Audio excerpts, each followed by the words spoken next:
Primeramente vimos cómo se nos hace un recuerdo de la muerte de Juan el Bautista, de esta situación en donde Herodes el tetrarca tiene este cargo de conciencia a raíz de lo que había hecho, esta culpa.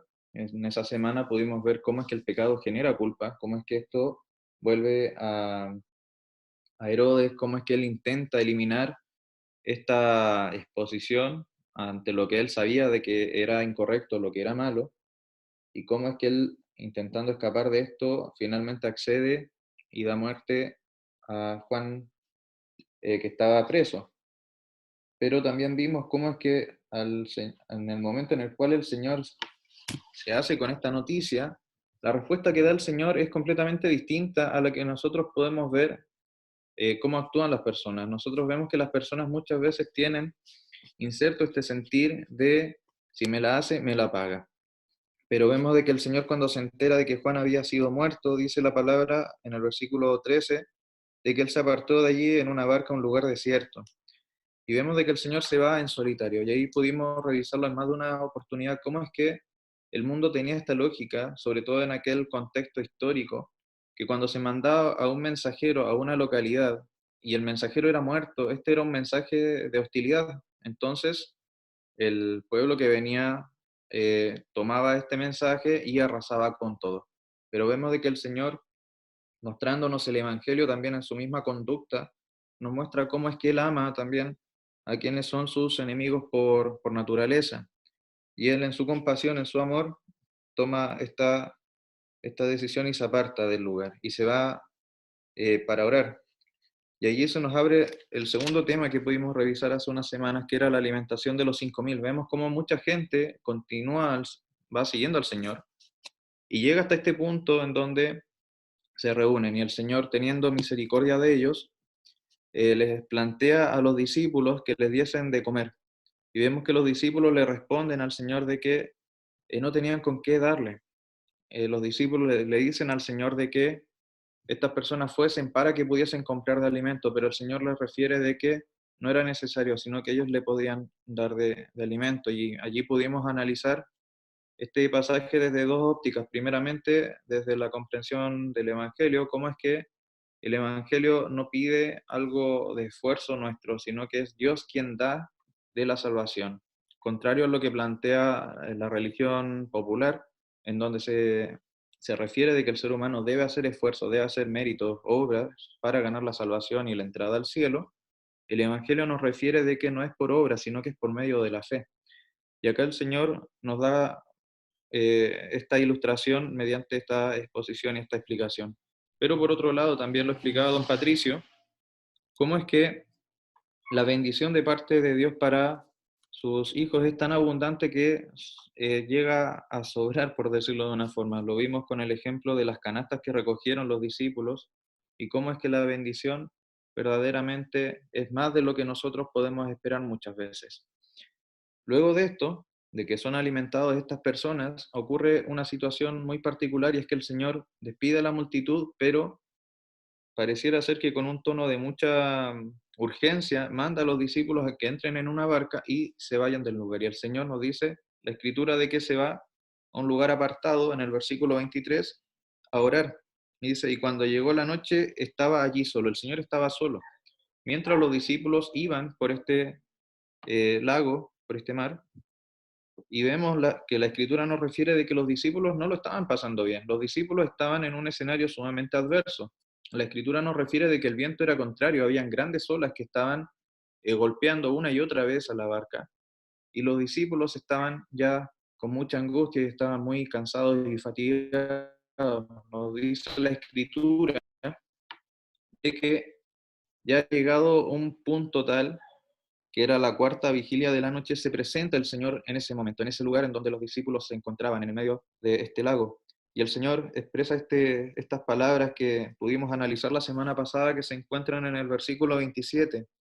Dice que el Señor les dice lo siguiente: tened ánimo, yo soy, no temáis. Y esa expresión, recuerdo que Felipe lo señalaba con mucho más énfasis, nos recuerda la expresión que también le dio Dios en el Antiguo Testamento a Moisés cuando se presenta y le da esta instrucción de que debía ir hacia Faraón para pedirle que su pueblo fuese librado de la esclavitud, cuando él le pregunta, bueno, ¿y cómo van a creer que tú me enviaste? El Señor en aquel momento le dice, diles que yo soy, te envió. Es el mismo yo soy que proveyó de alimento durante el transcurso del desierto, de ese peregrinar que hicieron el pueblo de Israel. El mismo yo soy que le iba conduciendo con una columna de fuego en la noche. Es el mismo yo soy que se manifestaba en medio de ellos. Es el mismo yo soy que se estaba manifestando en aquel momento. Entonces esto nos permitía entender de que el ánimo de los discípulos no debía estar puesto en las circunstancias que le rodeaban, debía estar puesto en que era Dios mismo, ese Dios que ellos conocían por el Antiguo Testamento, quien se estaba manifestando allí, ese Dios todopoderoso, creador de todas las cosas. No es menor porque también veíamos la aplicación práctica para nuestras vidas. Muchas veces nosotros somos como Pedro, muchas veces nosotros tendemos a querer quizá apresuradamente hacer cosas y rápidamente perdemos la atención, miramos a nuestro alrededor y vemos la dificultad. Nos dice la palabra de que Pedro se bajó de la barca, iba en dirección al Señor, pero el versículo 30 dice, pero al ver el fuerte viento tuvo miedo y comenzando a hundirse, dio voces diciendo, sálvame, Señor. Eso también lo pudimos ver la semana pasada con la ayuda del Señor, cómo es que muchas veces las situaciones que son adversas a nuestra vida nos llevan a poner nuestra vista en Dios nuevamente, en cómo el Señor ha de proveer de su salvación para nosotros. Creo, personalmente hablo desde mí, pero creo que también se aplica en la realidad de muchos que son creyentes, tendemos a caer cuando atravesamos un momento difícil en ver cómo nosotros podemos resolverlo primeramente, qué cosas nosotros podemos echar mano y ya en última instancia, cuando pareciera ser de que todo ha fracasado, cuando ya no hay vuelta atrás, cuando no podemos salir airosos de dicha prueba por nuestros medios, recién ahí nos acordamos del Señor.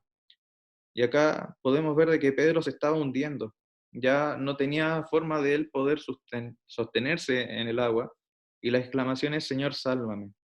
Una exclamación sumamente potente, con una riqueza espiritual profunda, en donde verdaderamente él reconoce su incapacidad y acude ante el Señor para que él pueda socorrerle. Y algo que me maravilla, por lo menos cuando estaba escuchando el audio del estudio de la semana pasada, que no me había percatado, las primeras palabras que nos dice el versículo 31 es al momento, no es minutos después, no es cuando el Señor tuvo un tiempo, es al instante prácticamente. El Señor extiende su mano y dice que él tomó de Pedro y allí le pudo sostener. Es inmediato, el Señor no tarda su ayuda para quienes son sus hijos. Él escucha la voz de nuestro clamor. Y es algo también que puede generar consuelo cuando empecemos a atravesar momentos de dificultad, de que el Señor está atento. Lo veíamos también cómo es que el Señor, cuando se encontraba solo y veía a la barca yéndose por este mar, el Señor estaba atento, estuvo atento todo el tiempo y logra intervenir en el momento oportuno para que ellos logren finalmente reconocer de que Él era verdaderamente el Hijo de Dios, como nos refiere el versículo 33. Entonces, hasta este punto, hemos visto una serie de situaciones en el capítulo que nos demuestran que, primeramente, el Señor, a diferencia de Herodes, presentaba un reino que era contrario a lo que el mundo entendía. El mundo tenía esta comprensión de un reino político, de fuerza, de imposición de normas, pero el Señor hace una manifestación de amor y de misericordia que se extiende incluso hacia la alimentación que Él genera de estas 5.000 personas. Vimos que Herodes, el tetrarca, trataba de suplir sus propios deseos carnales, trataba de él poder alimentar esta naturaleza caída y le provee lo que esta chica que le había hecho este baile le demandaba. Pero el Señor va y él entrega, a diferencia de Herodes, que él busca satisfacerse a sí mismo, el Señor entrega para satisfacer la necesidad de estas personas. Luego de esto, vemos cómo es que el Señor brinda de su cobijo a sus hijos, logra sostenerles. Esto don Patricio lo señalaba la semana pasada, decía que en estos pasajes vemos primeramente cómo es que Dios provee, da de su provisión a sus hijos, a sus discípulos, pero también vemos en esta parte cómo es que Dios protege a sus hijos en medio de las pruebas y de las dificultades. Algo que personalmente me maravillaba era que todo finalmente redunda en que el discípulo, el creyente en esencia, reconozca quién es Dios. Finalmente es ese el propósito. Si nosotros leemos, por ejemplo, en Filipenses 2, nos dice de que Dios le ha dado un nombre sobre todo nombre al Señor, y esto es para la gloria de Dios Padre. Finalmente, la obra de salvación y de redención es que se reconozca la gloria de Dios, y acá verdaderamente se le da la gloria a Dios reconociendo quién es la persona del Señor Jesucristo. Entonces, teniendo esto en perspectiva, se va llegando al término del capítulo 14 de Mateo, y hay una pequeña porción que mi Biblia comprende 3 versículos, que es desde el 34 hasta el 36. Quería que pudiésemos analizar esto antes de entrar al capítulo 15, si el tiempo así lo permite, dado de que igual tiene algunos elementos que podemos rescatar. Dice la palabra del Señor así, desde el versículo 34. Y terminada la travesía, vinieron a tierra de Genezaret. Cuando le conocieron los hombres de aquel lugar, enviaron noticia por toda aquella tierra alrededor, y trajeron a él todos los enfermos, y le rogaban que les dejase tocar solamente el borde de su manto, y todos los que lo tocaron quedaron sanos. Esta porción, que si bien es cortita, le soy sincero, fue una porción que me confrontó en mi misma realidad. Y quiero explicarles por qué, y con eso quiero dejar un poco abierto para que podamos conversar. La Escritura nos refiere de que la palabra de Dios es viva y eficaz, y es más cortante que toda espada de 2 filos. Entonces es esperado de que también la Escritura nos confronte en nuestra misma realidad, nuestras faltas, nuestros pecados. Y algo que esta porción me confrontó, y debo ser sincero, es ver cómo es que estas personas, cuando el Señor llega a la tierra de Genezaret, nos dice la Escritura de que estas personas conocieron al Señor e inmediatamente fueron por toda la localidad diciendo quién era el Señor y trayendo a sus enfermos para que estos pudiesen estar en contacto con el Señor. Algo que me llamó mucho la atención es que lo que ellos estaban viendo del Señor era solo su carácter de sanación. Ellos traían a sus enfermos para que estos enfermos tocaran al Señor y pudiesen ser sanos de una dolencia física, de algún malestar, pero ellos tenían una visión sumamente limitada. Ellos lo veían como este sanador, como una especie de curandero, y aún así ellos se apresuraban para llevarles a sus enfermos delante del Señor. Y es aquí donde yo hago mi mea culpa o reconozco mi falencia. Nosotros tenemos una visión de quién es el Señor que va mucho más allá de una sanidad física. Nosotros sabemos de que el Señor es nuestro Redentor, es nuestro Salvador, quien entregó su vida para que nosotros que estábamos muertos espiritualmente pudiésemos tener la vida. Y aún teniendo esta gran verdad, muchas veces nosotros no nos apresuramos a ir con nuestros conocidos, con quienes están a nuestro alrededor, para presentarles a la persona del Señor. Y esto era al menos algo que a mí me llamó mucho la atención. Evocaba también el término de esta porción cuando dice que rogaban para tocar el manto. Me recordaba la porción que está en Mateo 9, cuando la mujer con el flujo de sangre también quería tocar el manto del Señor y recibir sanación. Veía humildad respecto a cómo uno se comporta cuando uno ve la necesidad en uno. El deseo de estas personas por tener contacto con el Señor ante la detección de esta necesidad imperante en ellos, este malestar, esta condición. ¿Cuánto más debiésemos nosotros apresurarnos para presentar al Señor a aquellos que tienen una necesidad mucho más profunda, una necesidad espiritual, y que muchas veces creo que no lo hacemos? Personalmente, muchas veces por la misma comodidad no lo hago. Y quería al menos dejar esa temática ahí como presente para poder conversar quizá un poco, terminar el capítulo 14 y, si el Señor lo permite, revisar el capítulo 15 de la primera porción hasta el versículo 20. Eso.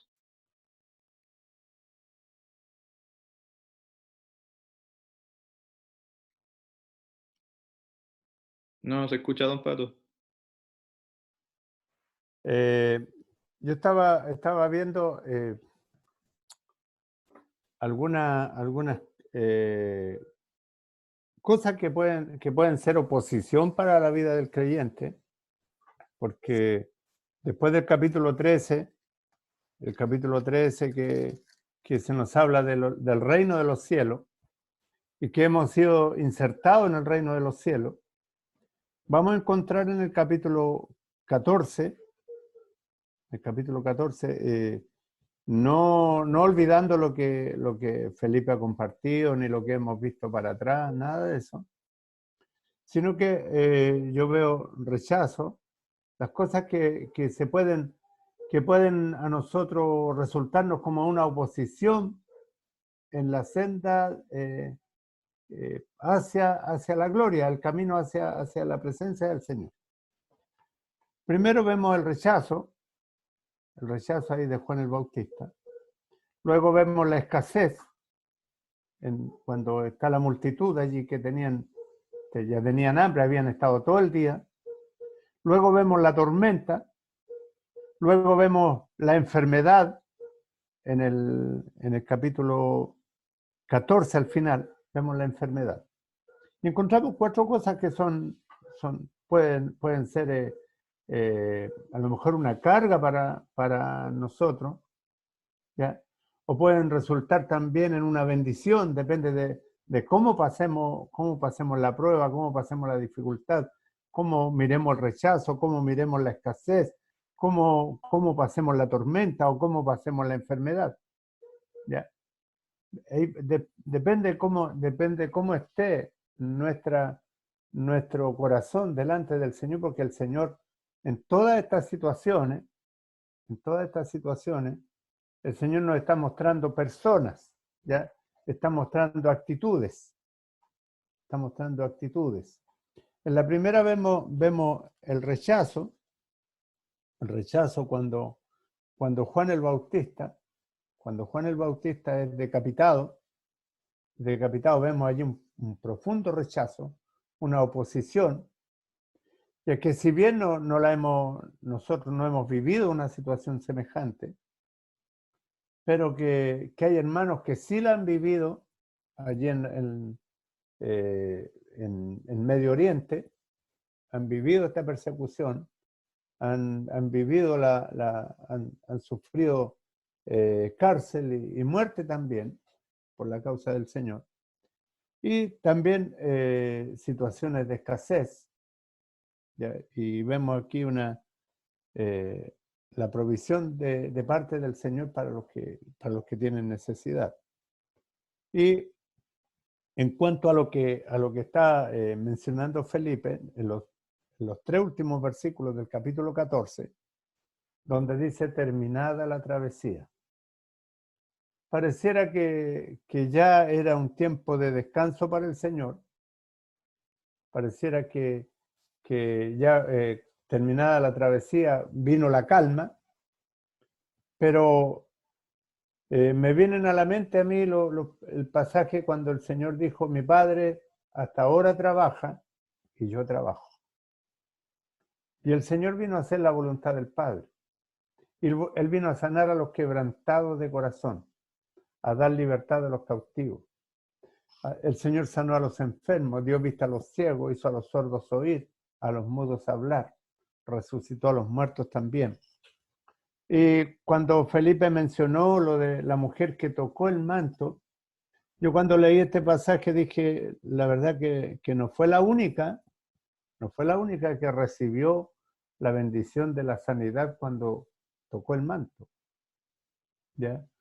Y dice que vinieron a tierra de Genezaret y cuando le conocieron los hombres de aquel lugar, enviaron noticia por toda aquella tierra alrededor y trajeron a él todos los enfermos. Y le rogaban que les dejase tocar solamente el borde de su manto.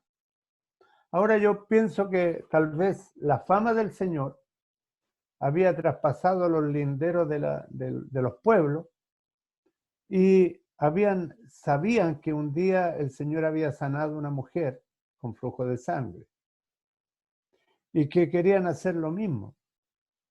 Pero ahora yo estaba pensando, solo un pensamiento, de que si la mujer, ella dijo, si tan solo tocar el borde de su manto, seré salva. seré salva. Ella lo dijo, pero ella fue con fe. Ahora, no sé si es exactamente lo mismo que están viviendo las personas aquí, porque le rogaban que le dejase tocar solamente el borde de su manto. Ahora era una lección aprendida, era algo aprendido, tal vez no era algo que había nacido del corazón, pero el Señor en su gracia, aquí veo la gracia del Señor y la misericordia extendida para muchos, de la misma manera que lo fue para la mujer que tocó el borde del manto del Señor. Y dice, y todos los que lo tocaron quedaron sanos. Ahora, yo no sé si fue la fe de las personas, no podría definirlo, la Escritura no me lo dice, o si fue la gracia y la misericordia del Señor la que obró. Ahora, casi siempre podríamos decir que se conjugan las dos cosas, en la fe y la gracia y la misericordia, obrando de acuerdo a la fe.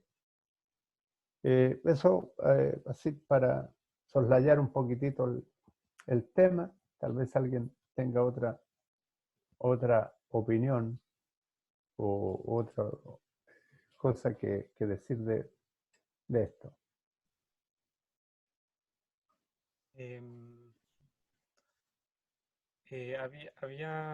había puesto a marcar mientras mi papá comentaba sobre el capítulo, que me parece interesante que el capítulo comienza con una parte del rechazo.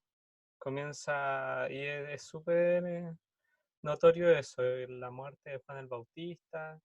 Aquel Herodes había escuchado algunos rumores de que Juan el Bautista, bueno, de Juan el Bautista, del Señor Jesús, etcétera, y hay un rechazo puesto ahí, o sea, hay un rechazo que vemos y que está presente en esa instancia. Pero después van ocurriendo algunos sucesos en el capítulo que, que nos van mostrando lo efectivo que es el poder del Señor Jesús. Nos va demostrando que el Señor Jesús es Dios y que cuando actúa con completa efectividad. Lo vemos en la alimentación de los 5.000, donde todos quedan saciados y sobra la comida, y el Señor Jesús actúa con completo poder en esa situación. Lo vemos también en la tempestad, lo vemos con Pedro andando encima del agua, y también se ve ahora en cortos versículos cómo es de efectivo el poder del Señor, que tan solo con que las personas tocaran aquel manto eran sanadas, eran sanadas. Es súper notable que este capítulo vaya avanzando hacia eso, hacia mostrar aquel poder en el que nosotros podemos confiar finalmente. Obviamente era el Señor en el cual confiaba Juan el Bautista, que murió, y que murió también conociendo las promesas del Señor. Y creo que aquel poder en el cual nosotros podemos confiar, aquel poder al cual nosotros podemos acudir con fe. Podemos llegar hacia el Señor, podemos con completa necesidad y podemos depositar toda nuestra fe en Él. Pedro, cuando quiso andar sobre el agua, actuó con fe y anduvo sobre el agua, aunque titubeó y se cayó, pero el Señor Jesús le estaba mostrando: ten fe, mi poder es poderoso para hacerte andar sobre el agua.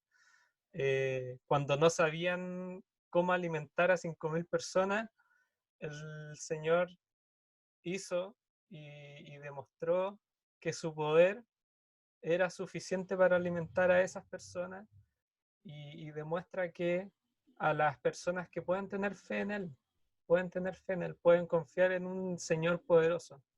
Y creo que eso es lo que podemos podemos pensar en esta hora, que podemos confiar en un Señor que es poderoso para sanar, para alimentarnos, para saciarnos y, y para curar cualquier enfermedad.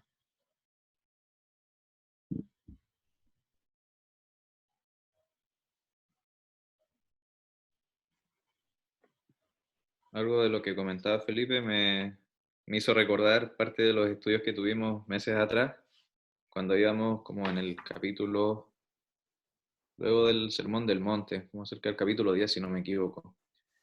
En esos momentos del Evangelio se veía mucho la constante oposición de parte de la élite religiosa de aquellos días en contra de la autoridad del Señor. Y creo que en el capítulo 14, recién, de hecho, le estaba dando vuelta a eso. eh, Nuevamente el Señor empieza a demostrar su autoridad respecto a distintos ámbitos o dominios. Por un lado estaba la potestad que Él tenía para alimentar, en el caso de los 5.000, a muchas personas sin tener los recursos materiales que cualquier persona diría es imposible. De hecho, hasta los mismos discípulos se lo referían al Señor de que no podía alimentar a tan grande número de personas de una manera normal o habitual. Y el Señor muestra su autoridad y muestra también su poder sobre las cosas en este mundo. Luego de esto vemos la autoridad del Señor ante la naturaleza, vemos cómo Él logra calmar esta fuerte oleaje cuando los discípulos iban cruzando por el lago, por el mar, y finalmente vemos la autoridad del Señor para sanar. También ahí concuerdo con lo que señalaba don Patricio, en esta porción no refiere explícitamente, como en el caso de la mujer con el flujo de sangre, si habría sido producto de la fe de la mujer o no, pero vemos la misericordia y también la autoridad que tenía el Señor sobre este tipo de situaciones. Y creo que eso nos ayuda también a introducir un poco lo que es el capítulo 15, porque en el capítulo 15 la Escritura ya nos refiere de que se le acercan nuevamente estas figuras que parecía ser de que estaban un poquito olvidadas. De hecho, en un momento en el Evangelio de Mateo salían frecuentemente y los escribas y los fariseos iban y cuestionaban el actuar del Señor y cuestionaban el actuar de los discípulos y figuraban mucho. De hecho, en el Sermón del Monte entendíamos de que ya estaba esta oposición hacia el Señor y el Señor comienza a rebatir lo que ellos planteaban. Y después vemos cómo el Señor enseñaba mediante parábolas y estaba también este grupo presente allí. Y vemos ya de que acá en este punto nuevamente aparecen. No sé si les parece que podamos leer los primeros versículos del capítulo 15 como para ir introduciendo la temática. ¿Sí? A ver. ¿Sí? ¿O no? ¿Qué les parece? ¿Sí? Ya. Ya pues, vamos a ver entonces de leer los primeros 20 versículos, porque ahí se abarcan una serie de situaciones que sería interesante poder ir analizando. Dice la palabra del Señor así: entonces se acercaron a Jesús ciertos escribas y fariseos de Jerusalén, diciendo: ¿por qué tus discípulos quebrantan la tradición de los ancianos? ¿Por qué no se lavan las manos cuando comen pan? Respondiendo él les dijo: ¿por qué también vosotros quebrantáis el mandamiento de Dios por vuestra tradición? Porque Dios mandó diciendo: honra a tu padre y a tu madre, y el que maldiga al padre o a la madre muera irremisiblemente. Pero vosotros decís: cualquiera que diga a su padre o a su madre, es mi ofrenda a Dios, todo aquello con que pudiera ayudarte, ya no ha de honrar a su padre o a su madre. Así habéis invalidado el mandamiento de Dios por vuestra tradición. Hipócritas, bien profetizó de vosotros Isaías cuando dijo: este pueblo de labios me honra, mas su corazón está lejos de mí. Pues en vano me honran, enseñando como doctrina mandamientos de hombres. Y llamando así a la multitud, les dijo: oíd y entended. No lo que entra en la boca contamina al hombre, mas lo que sale de la boca, esto contamina al hombre. Entonces, acercándose sus discípulos, le dijeron: ¿sabes que los fariseos se ofendieron cuando oyeron esta palabra? Pero respondiendo él dijo: toda planta que no plantó mi Padre Celestial será desarraigada. Dejadlos, son ciegos guías de ciegos. Y si el ciego guiare al ciego, ambos caerán en el hoyo. Respondiendo Pedro le dijo: explícanos esta parábola. Jesús dijo: ¿también vosotros sois aún sin entendimiento? ¿No entendéis que todo lo que entra en la boca va al vientre y es echado en la letrina, pero lo que sale de la boca, del corazón sale, y esto contamina al hombre, porque del corazón salen los malos pensamientos, los homicidios, los adulterios, las fornicaciones, los hurtos, los falsos testimonios, las blasfemias. Estas cosas son las que contaminan al hombre, pero el comer con las manos sin lavar no contamina al hombre.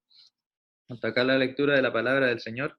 Como les había comentado, en este capítulo 15, si bien se empieza a presentar un escenario quizás distinto a lo que ya veníamos tratando anteriormente, estos eventos tan particulares como fue la alimentación de los 5.000, el hecho de que el Señor anduviese sobre el mar y la sanación de los enfermos en Genezaret, nos dice la Escritura de que nuevamente aparecen estas figuras, estos religiosos, a poner en duda la autoridad del Señor respecto a lo que estaban haciendo los discípulos. Algo que me llamó la atención, primeramente, era de que el Señor, nosotros sabemos, por lo que leímos en el término del capítulo 14, que se encontraba en Genezaret.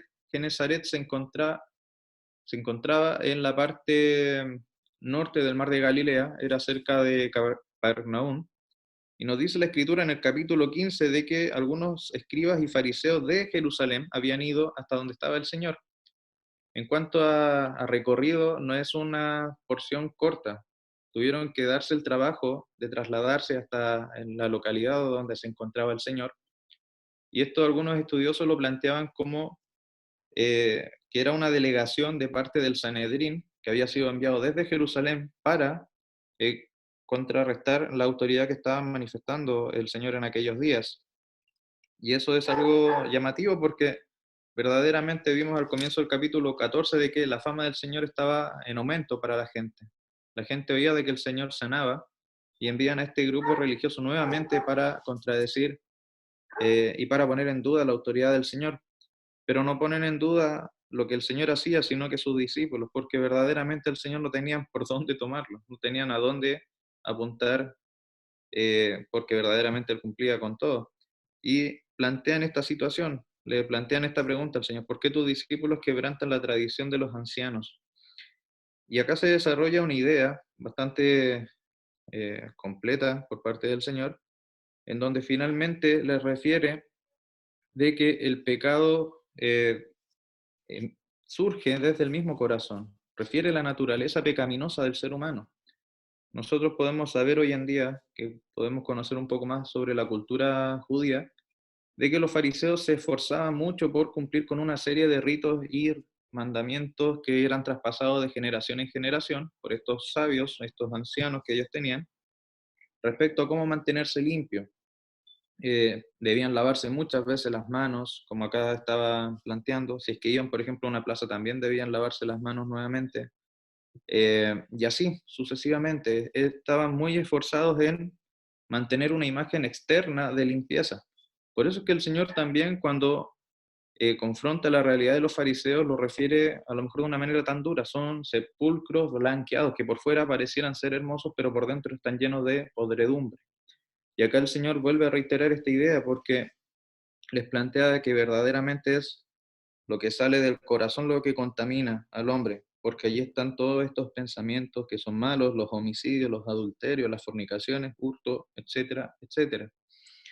Y eso nos lleva a considerar que verdaderamente nuestra naturaleza pecaminosa, contrario a lo que planteaban los fariseos, no puede ser resuelto con una serie de ritos. Un hermano una vez decía que cuando uno se esfuerza, finalmente lo que uno está haciendo son obras. Cuando uno se esmera por hacer cosas, es muy fácil de que ante una prueba en donde uno no salga airoso, verdaderamente se desmotive y se derrumbe. Pero es cuando Dios hace una obra en uno, cuando es Dios quien toma el control y uno ya no está ahí esforzándose,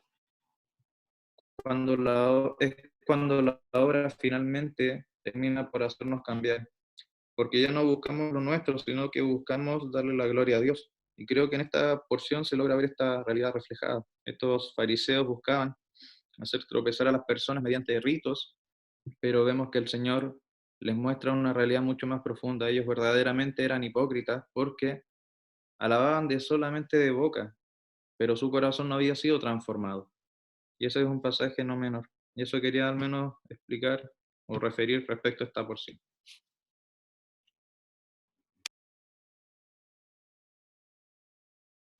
Yo quería tocar un punto que es también añadirlo a la lista de las cosas que pueden ser una oposición en el crecimiento del creyente.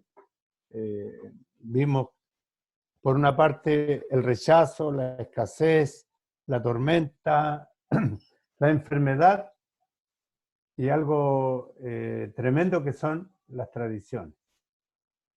Las tradiciones. Y nos hemos visto envueltos en eso.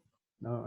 Yo creo que día a día la tradición dice aquí que se le acercaron a Jesús ciertos escribas y fariseos de Jerusalén diciendo, ¿por qué tus discípulos quebrantan la tradición de los ancianos? No es la tradición de Dios, el Señor no tiene tradiciones, ¿ya? El Señor entrega mandamientos, ¿ya? Eso es la ley. Pero acá está la tradición de los ancianos. Y una de las tradiciones era lavarse las manos, ¿ya? Cuando comen pan. Ahora hay que lavárselas obligados, todos los días llegando hay que lavarse las manos. Pero esto era como una tradición, algo religioso, ¿ya? Algo que imponía la religión. Y aquí hay por lo menos dos tradiciones que se tocan. Una era la tradición de lavarse las manos, y el Señor les toca otro mandamiento que quebrantaron por una tradición. ¿Ya? ¿Cómo las tradiciones pueden perjudicar nuestra vida espiritual? Yo lo veo desde ese punto de vista. ¿Ya? Hay cosas que se nos imponen. ¿Ya? En la ley había 10 mandamientos, habían 600 preceptos que había que cumplir. Y eso era una carga a las finales, una carga para todo hombre. Pero cuando el Señor nos vino a librar de eso y se nos predica el Evangelio y nos ponen en otra tradición, ¿ya? Desde el comienzo, por ejemplo, que debía usar saco y corbata, que debía usar el pelo corto y que incluso en un tiempo era el mandamiento de la bigotera, todos debían usar bigote, todos debían usar barba, etc. Y tradiciones que se iban poniendo, ¿ya? Otro que estuve en una asamblea donde todas las hermanas debían usar el velo blanco, porque el velo negro era símbolo de pecado. Entonces son tradiciones, son cosas que se imponen que no van en la Escritura. Y el Señor toca aquí algo que me llamó la atención. Son allí los líderes de los escribas y fariseos. Y la verdad que es un dato interesante cuando dice Felipe que podía ser una delegación del Sanedrín. Y van a llamarle la atención al Señor, pero le llama la atención sobre los discípulos. Ahora, y el Señor les da una respuesta que seguramente los dejó descolocados. Le dice, ¿por qué también vosotros quebrantáis el mandamiento de Dios? No le está hablando de quebrantar una tradición, sino que se trata de quebrantar un mandamiento de Dios. Y está llevándolo a la autoridad de Dios. ¿Ya? Y dice, por vuestra tradición. Porque Dios mandó diciendo, honra a tu padre y a tu madre, y el que maldiga al padre o a la madre muere irremisiblemente. Pero vosotros decís, cualquiera que diga a su padre o a su madre, en mi ofrenda a Dios todo aquello con que yo pueda ayudarte. Y estaban poniendo lo que era un mandamiento, la ofrenda, y estaban involucrándolo con una obligación que ellos tenían sobre la bendición a los padres o de honrar a los padres. Ya no ha de honrar a su padre o a su madre. Así habéis invalidado el mandamiento de Dios por vuestra tradición. El mandamiento era la ofrenda, pero y estaban involucrando, mezclando las cosas. Hipócrita, dice. Bien profetizó de vosotros Isaías cuando dijo, este pueblo de labios me honra, mas su corazón está lejos de mí. pues en vano me honran, enseñando como doctrina mandamientos de hombres. Ahora, ¿qué es lo que la tradición echa a perder? Echa a perder toda relación. A veces por la tradición dejamos personas fuera, o por la tradición no tenemos comunión con otros hermanos. Y la verdad que es un peso que se pone la tradición sobre nuestros hombros, y es tan fuerte que estamos allí encadenados a la tradición. Y es como un elefante, voy a citar este ejemplo. Un elefante pequeño es encadenado a un pequeño trozo de madera, y el elefante crece encadenado a ese trozo de madera, y ya después, cuando tiene todo el poder, tiene toda la fuerza para ser libre, aún se mantiene encadenado. No puede moverse, porque tan solo sentir que está atado a algo, que él tiene el poder y tiene la fuerza para librarse, no lo puede hacer, porque su mente se ha adaptado a la cadena y se ha adaptado aquí a aquella prisión, por decirlo así. Las tradiciones son prisiones que nos mantienen encadenados. Y quería tocar ese punto, la tradición como un peso que nos va a impedir, que va a provocar una oposición, así como el rechazo, así como la escasez, así como la tormenta, así como la enfermedad. También la tradición va a ejercer influencia en nuestra vida y nos va a hacer decaer, nos va a deprimir, va a provocar cosas negativas para nuestro crecimiento. Ahora, cuando el Señor dice allí en Hebreos capítulo 12, despojándonos de todo peso, la tradición puede ser un peso.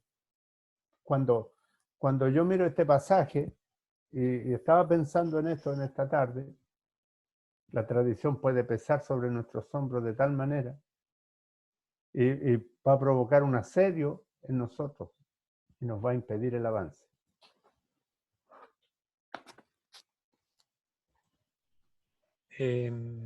Sí, o sea, es interesante ese punto que se trata ahí. Yo creo que el ejemplo que se da en la escritura en este capítulo sobre la ofrenda, yo creo que es posible llevarlo hasta el día de hoy. Nosotros mismos podemos pensar en esto y ver, chuta, quizás no se trata solamente de la ofrenda, se trata del trabajo que se pueda realizar en un local. Y uno puede llenarse de cosas, llenarse de obras, y si tu papá y tu mamá está ahí, o sea, están más o menos, no están bien, no los estás cuidando, ¿de qué te estás limpiando? O sea, ¿de qué en qué forma tú estás haciendo, obrando según la palabra del Señor? O sea, estás mostrando una carcasa que se acerca a una religión, pero no estás teniendo un corazón dispuesto a abrirte con tu familia como el Señor deseara. Y bueno, eso por una parte, y finalmente la conclusión de estos versículos es súper interesante y es súper importante. Eh, Dice que al final lo que sale de la boca, del corazón sale, y esto contamina al hombre. O sea, la contaminación de nosotros viene mucho más adentro de lo que puedan decir nuestras palabras. Va mucho más allá de lo que nosotros podamos expresar. Va al interior, va hacia la mente, va hacia el corazón, va hacia todo nuestro raciocinio, todo nuestro pensamiento. Desde ahí sale lo malo, sale lo que nos contamina. O sea, el pecado está arraigado en el hombre, el pecado está ligado a todos nuestros pensamientos. Y de ahí van a salir todo el listado que dice más abajo. Ese es nuestro problema, ese es el problema del pecado. El pecado hacia eso nos va a llevar. Nos va a llevar hacia aquellos malos pensamientos, homicidio, adulterio, etcétera, etcétera, etcétera. Eso proviene desde el corazón y ese es el problema del pecado finalmente. Tenemos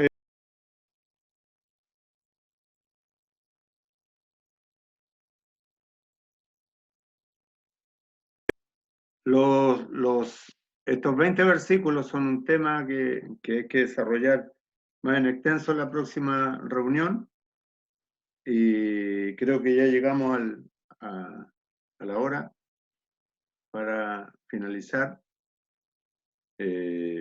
Podemos orar al Señor para concluir. Oramos al Señor para concluir y le pedimos a Felipe Leighton que nos despida en oración. Y no nos olvidemos de orar por nuestra hermana Carmen y algunas situaciones también, para que el Señor nos ayude a pasar este tiempo y que el Señor nos guarde de que no nos vayamos a infectar, que guarde cada familia, a nuestros hermanos, y orar también por quienes nos visitan, los hermanos de la Quebrada de Olmué. La hermana Eusebia tiene abierto el micrófono, o sea, el celular, pero hay varios hermanos escuchando allí, y orar también por ello, por la asamblea de Olmué. Muy bien.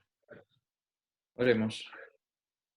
Dios nuestro Padre, te damos las gracias en esta hora porque podemos llegar delante de tu presencia mediante la persona del Señor Jesucristo, nuestro Salvador.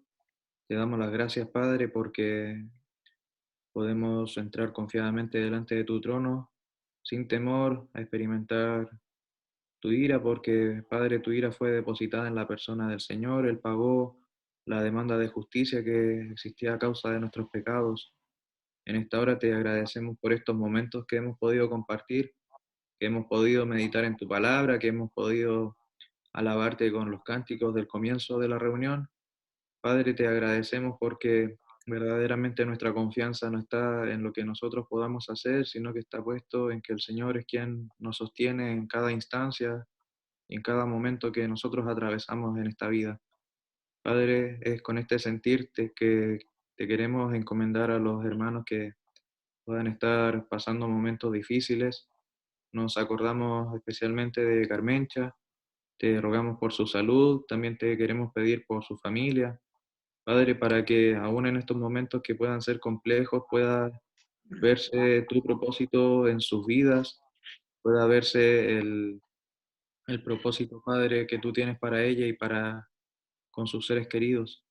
Padre, te queremos pedir también por otros hermanos que puedan estar aquejados de salud. Te pedimos por Andrés Venegas, te pedimos por Pamela y por su esposo allá en Connecticut, que sabemos que están aquejados con este virus, con el coronavirus. También te queremos pedir, Padre, por mis tíos, por mis primas, por sus familias también, para que seas tú guardándoles de todo mal. Te queremos rogar por aquellos que puedan estar desanimados, Padre, por todo el encierro. Sabemos que son momentos difíciles. Ayúdanos, Padre, a utilizar este tiempo que tenemos muchas veces para poder buscar tu rostro, para poder acudir a ti mediante tu palabra, que podamos estar más tiempo en dependencia en oración, Padre, que pueda ser un tiempo de mayor comunión contigo. Te queremos pedir por estas cosas, también te pedimos por los hermanos que no se han podido conectar en esta hora, por Eduardo, que sabemos que está muchas veces expuesto a situaciones complejas en el consultorio. Te pedimos también por don Eduardo, por la señora Migdalia, te pedimos por la señora Pachi, te queremos encomendar también a todos nuestros otros hermanos que muchas veces se nos pueden pasar. Te pedimos por la señora Yolanda, para que seas tú guardándole de sus males, de sus dificultades de salud. Padre, así también te queremos encomendar a nuestros hermanos que se conectan regularmente. Te rogamos por sus vidas, te rogamos por sus familias para que puedan estar protegidos no solo de este virus, sino que también de pecar, Padre, de caer. Te pedimos por nuestras vidas también para que podamos en todo momento estar seguros en ti, que nuestros pensamientos busquen lo que es bueno, lo que es positivo, Padre, lo que es tu palabra finalmente. Te queremos encomendar estas cosas, dejamos todo delante de tus manos, en el nombre del Señor Jesús. Amén. Muy bien, que el Señor les bendiga y estamos para la próxima reunión. El viernes tenemos el Ministerio de la Palabra del Señor y el domingo la reunión también. No nos olvidemos que tenemos un invitado, el hermano Magdiel Collazo, de la Asamblea de la Cisterna. Que el Señor les bendiga. Un abrazo.